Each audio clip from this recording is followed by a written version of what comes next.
J'ai une petite communauté, 20 000 personnes, 22 000, 20 000 personnes. Ce qui est cool, c'est que cette communauté-là, elle progresse tout doucement. Je n'arriverai jamais à 100 000, hein. Mais au moins, j'ai du feedback. Alors, j'ai pas beaucoup de commentaires, j'ai pas beaucoup de vues. Mais le peu de personnes parce qu'en fait, c'est que des stats, bah, j'ai des mails, j'ai des retours. J'ai parfois des gens que je croise à des salons ou autres qui me disent « Ah putain, j'ai écouté tes MP3, j'ai écouté telle chose, ça m'a aidé. » Bah voilà, moi, c'est ce que je veux.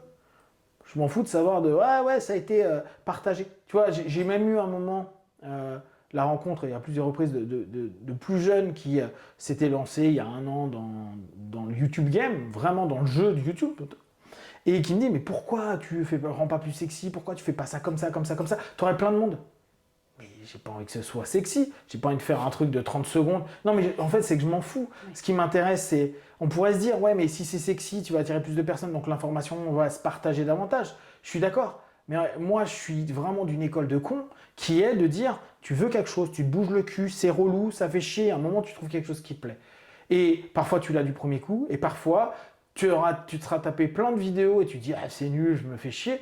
Et d'un coup, tu fais, waouh, celle-ci est géniale.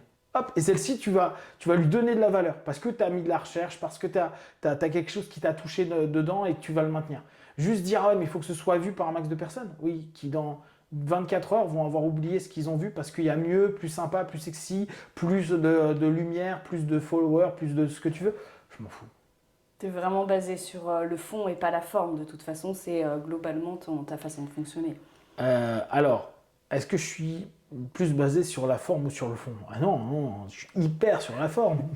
je ne pense qu'à ça, qu'à ça, qu'à ça. J'étais en train de me dire là, il va falloir que je m'achète un setup. Absolument. D'ailleurs, si vous voulez un setup, n'hésitez pas à le dire dans les commentaires. Un setup extraordinaire. Ouais, non, bah, là encore. Je pense pas que le 3/4 des vidéos qu'on fait aujourd'hui ou qui sont proposées. Moi, j'ai été un gros consommateur de YouTube et je vois depuis quelques mois, je m'ennuie. Je m'ennuie sur YouTube. J'ai l'impression de revoir les mêmes thèmes traités différemment par des personnes, ce qui peut être bien, mais j'ai plus l'impression d'avoir une espèce de notion pure de partage et ça me saoule de toujours entendre cliquer, liker, aimer, abonnez-vous, puis n'oubliez pas, j'ai fait une formation B2742 et tout.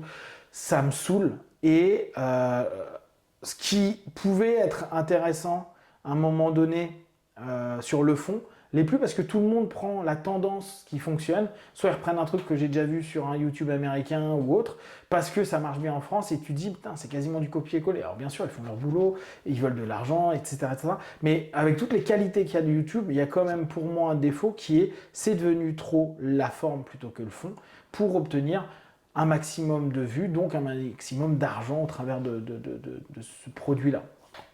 Et alors justement, combien est-ce que tu te fais comme blé grâce à ta chaîne YouTube? Je me suis fait, ce que je t'ai dit tout à l'heure, 83 € je crois. Ouais, ou 87, je sais plus. Ouais, 83 ou 87 €.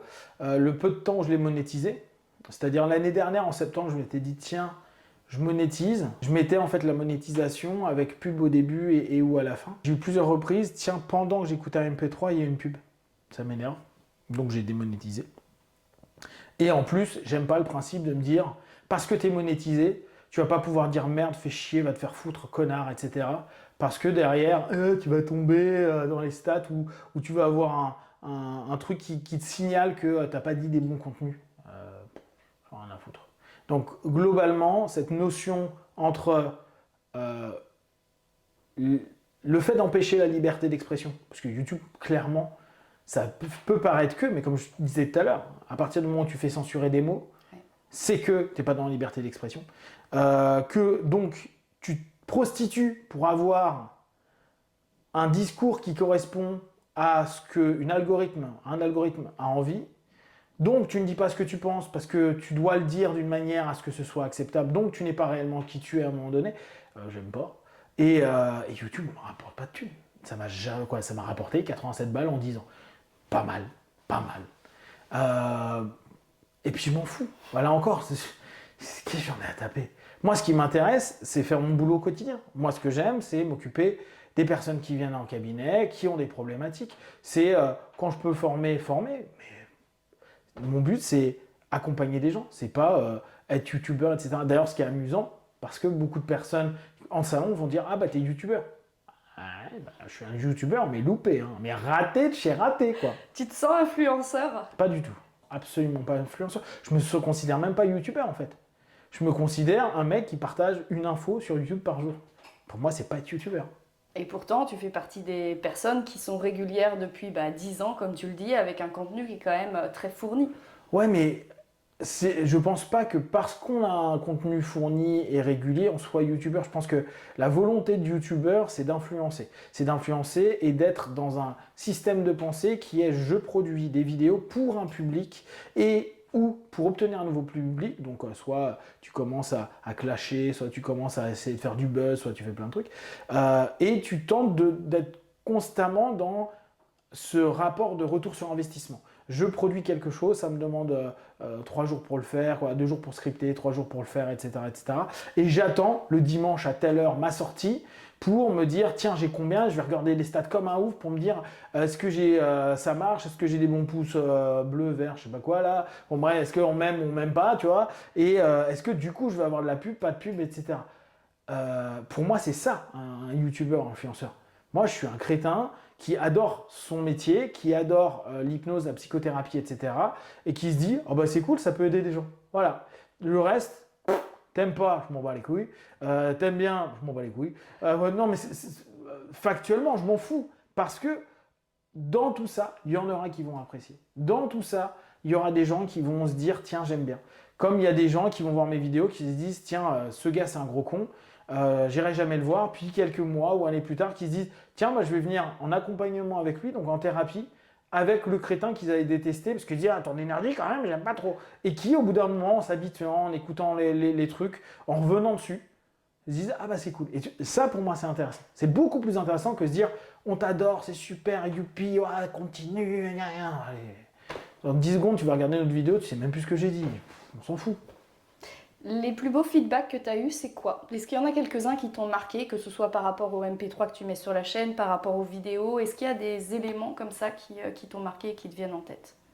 Alors, les plus beaux feedbacks, c'est souvent des personnes qui, au niveau des MP3, mais il y a eu aussi sur des vidéos, qui m'ont clairement dit qu'il y a eu un changement dans leur vie. Alors, moi je crois pas au changement, mais on va dire ils ont modifié un ensemble de comportements et d'automatismes qu'ils ont pu réorienter d'une certaine façon qui leur ont permis d'être OK avec eux-mêmes. Et ça, c'est cool. Et j'en ai eu beaucoup.